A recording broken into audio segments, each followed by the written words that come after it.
Hello সবাইকে, সার্বিক সবের পক্ষ থেকে আপনাদেরকে আমরা দুইটা কোয়ালিটির মাল দেখাবো। 24 ফুট এলডি।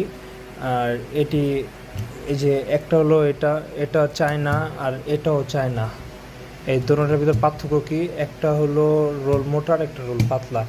তখন আপনাদের মানে সবসময় অনেক ক্ষেত্রে মার্কেট সেলাররা কী করে, আপনাদেরকে দুটোটা রোলই এক দামে দেওয়া দেয়। মানে দুটোটার প্রাইসই এক, কিন্তু আপনাদের থেকে এক বেশি রাখে। এই জন্য আপনাদেরকে আমি সুবিধা করে বলে দিতেছি যে এই যে এই রোলটার দাম হলো 720 টাকা, বুঝছেন? এই রোলটা আমাদের পেজে পেয়ে যাচ্ছেন 720 টাকা। আর অন্য পেজে 24 ফুট লাইট আপনাদের মনে করবেন 800, 1000 এরকম টাকা রাখে, কিন্তু আমরা একদম রিজনেবল প্রাইসে দিতে যাচ্ছি মাত্র 720 টাকা।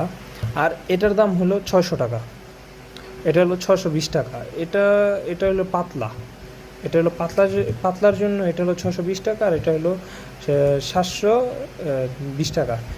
কিন্তু পার্থক্য, এটা হলো একটু পাতলা আর এটা একটু মোটা, এটাই। আর লগে একটা পেয়ে যাচ্ছেন একটা কেবল, আর লগে একটা রিমোট।